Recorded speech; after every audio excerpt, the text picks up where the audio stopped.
nangyari sa PhilHealth Fund? We want explanation.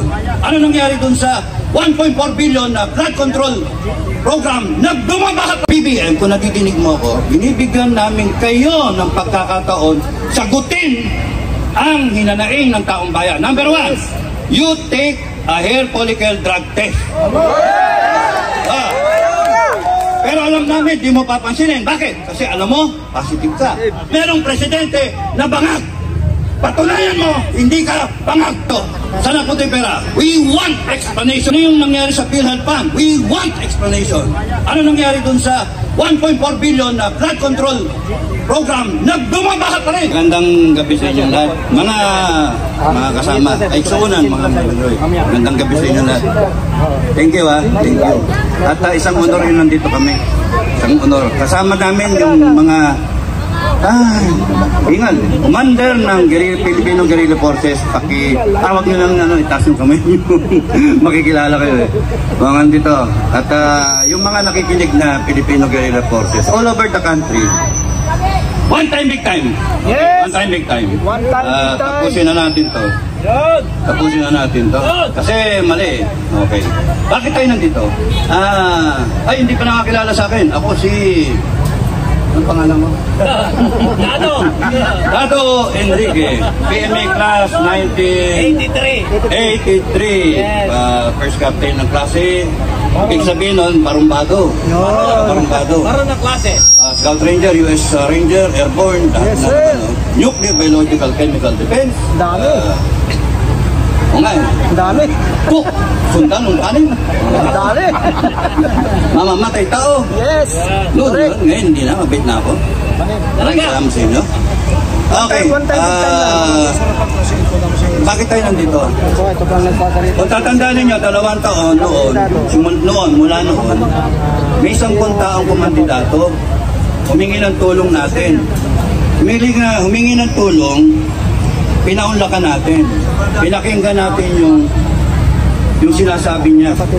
At binigyan natin ng oras natin. Binoto pa natin. Ako binoto ko. Yung sa iba hindi binoto. Pero ako binoto ko. Binigyan ko siya ng oras ko. Na kahit ako walang pakialam, binigyan ko siya ng oras. Ngayon, fast forward. 2 taon na lumipas. Bakit ako nandito? Bakit kayo nandito? O, bakit ka nandito? Ba't ka nandito? Nabudol! O, nabudol. -1, 31 million -1. 30,999,999. -1, 39,999,990. O, ba't kayo nandito? Marcos Ares dyan! Ika, wag naman. Kaya mo na. Wag naman. Galit eh. Maka-altipresyon. Ngayon, ba't tayo nandito? Ba't ako nandito? Gusto ko i-share sa inyo. Kami mga ng grupo ko, kaya kami nandito. Kasi gusto namin humingi ng oras sa kanya. Binigyan ko siya ng oras, binigyan natin siya lahat ng oras. BBM, bigyan mo ng oras ang taong bayan. 2 taon na lumipas. Masama ba yung magbigay ka ng oras para sa taong bayan? We are seeking redress. We are seeking redress for our grievances. We are seeking answers. Baka masira yung speaker. We are seeking answers for whatever na kayo nararamdaman ninyo. Mataas ang bilihin. Yung bigas na pangako. Saan damakal ang pangakong ginawa? May pabahay. Nagawa ba? Hindi. Hindi. So, nandito tayo para gusto natin bigyan tayo ng pansin. Binibigyan natin siya ng pagkakataon. BBM, kung natidinig mo ako, binibigyan namin kayo ng pagkakataon sagutin ang hinanaing ng taong bayan. Number 1, you take a hair follicle drug test. Pero alam namin, di mo papansinin. Bakit? Kasi alam mo, positive ka. Diba? You take a hair follicle drug test. That's the grievance number 1. Yun ang gusto namin resulta. Number 2, ano ang ginawa ninyo sa pera ng taong bayan? Number 1, yung binintang minto. Sana po tayo pera. We want explanation. Ano yung nangyari sa PhilHealth Fund? We want explanation. Ano nangyari dun sa 1.4 billion na blood control program, nagbumabaha pa rin. Tapos doon wala namang walang bakal. Yung simento. Tapos hinahanap niyo yung barko na tumama doon sa flood control project na yan, hinayupak na yan. Tapos doon, ano nangyari doon sa PhilHealth, 89 billion? Ano nangyari? Hindi natin alam no? Ano nangyari doon sa mga pera? Marami ka pan.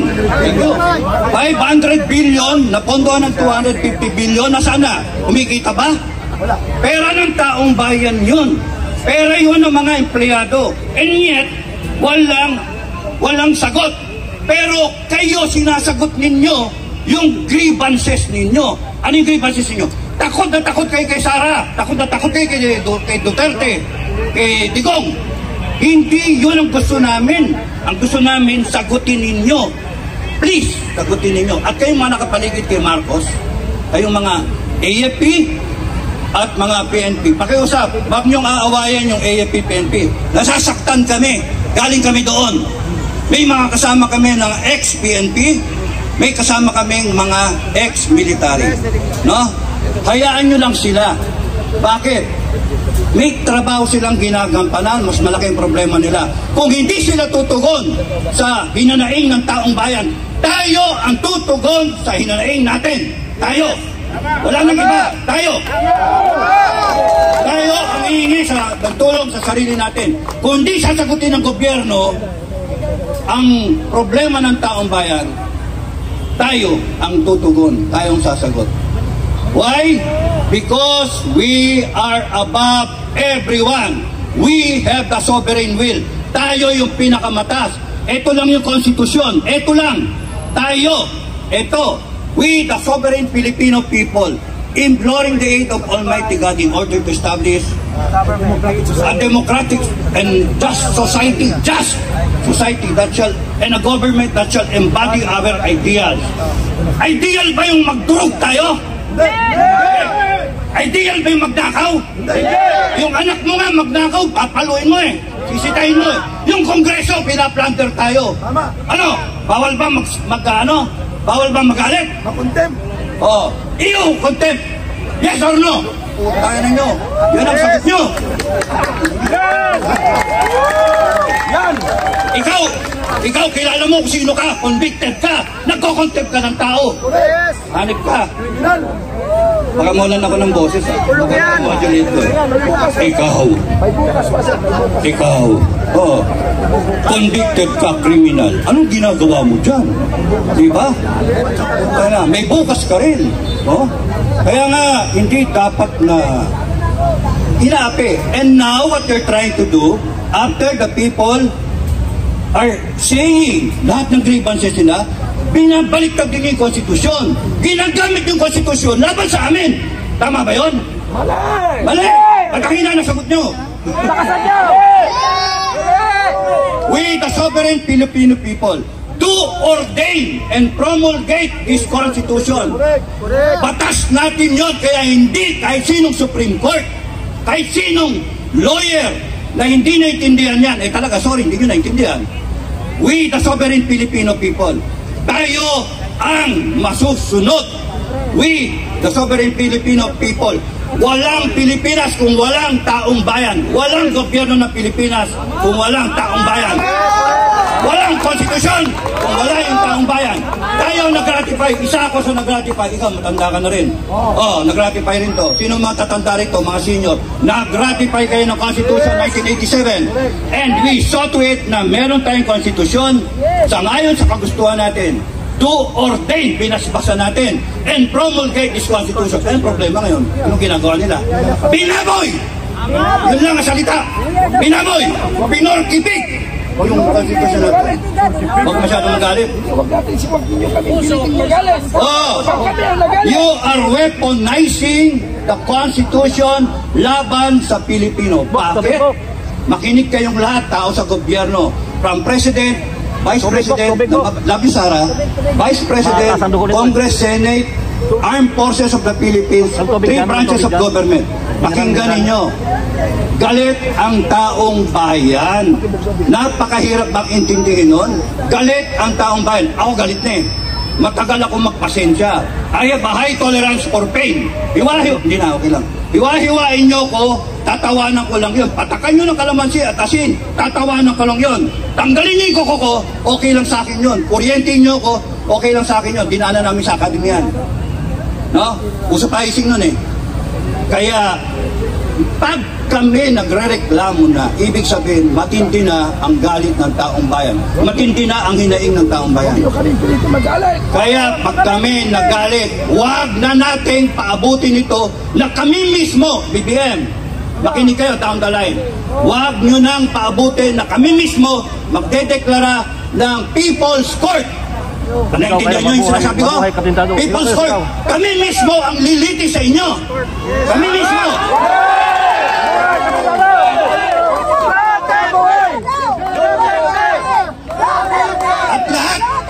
At lahat ng nagnakaw, lilitisin namin. Ilalagay namin yung death penalty na ilang taon nyo nang hindi binalagay. Binaon nyo sa limot. Habang kayo nagre-resolution 10, mga animal kayo. Mga animal kayo. Mainit na naman ang ulo ko, tangina nyo. Okay lang. Love you. Hindi ko naintindihan eh. Unsa mo na? We are the sovereign Philippines. Yes, we are the sovereign Filipino government. The sovereign Filipino people. And we deserve respect. We deserve respect.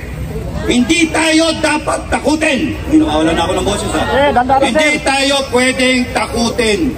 Pagkat lahat ng kanilang kapangyarihan, ano sabi sa konstitusyon? All power, all authority emanates from the people. And sovereignty resides with the people. So, bakit nyo kami inaaway? Bakit nyo kami tinatakot? Bakit nyo kami pinupokpok? Kay OJC, pinupok. Tama ba yun? Tama ba yun? Kaya, pero huwag kayong magagalit sa ating PNP. Marami ko kakilala sa PNP na mabait. Pero pagka pinukpok kayo, magalit kayo. Pinukpok kayo eh. Pag tiniragas kayo, magalit kayo. Huwag kayong matatakot mga kababayan. Kasi karapatan natin ang magalit. Karapatan natin. Hindi tayo pwedeng umupo lang. Ano tayo? Just. Kaya tayo nandito. Kasi ayaw natin maging narco. Monarchy. Communistic na estado. Tatlo yung sinabi ko. Narco, puno ng droga. Gusto niyo ba yung anak ninyo? Sige pare, anak ko, mahal kita, bumili ka ng droga sa tindahan. Gusto niyo yan? Hindi! Paano may iwasan yun? Presidente Bongbong Marcos, you subject him to a drug test. Sigurado. Hindi tayo pwedeng tumagal na isang araw na merong presidente na bangag. Patunayan mo, hindi ka bangag. Drug test. Tapos nun, anak, magnakaw ka sa kapitbahay, nakawin mo lang ng pera doon. Tama ba yan? Because that is not our ideal. That is not the ideal of the Filipino people. Galit tayo sa magnanakaw. Lalong galit tayo sa buhaya. Mga plunderer. Kaya dapat tumayo kayo mga kababayan. Bukas, one time, big time. Lahat ng pwede, pumunta kayo. Magtawag kayo.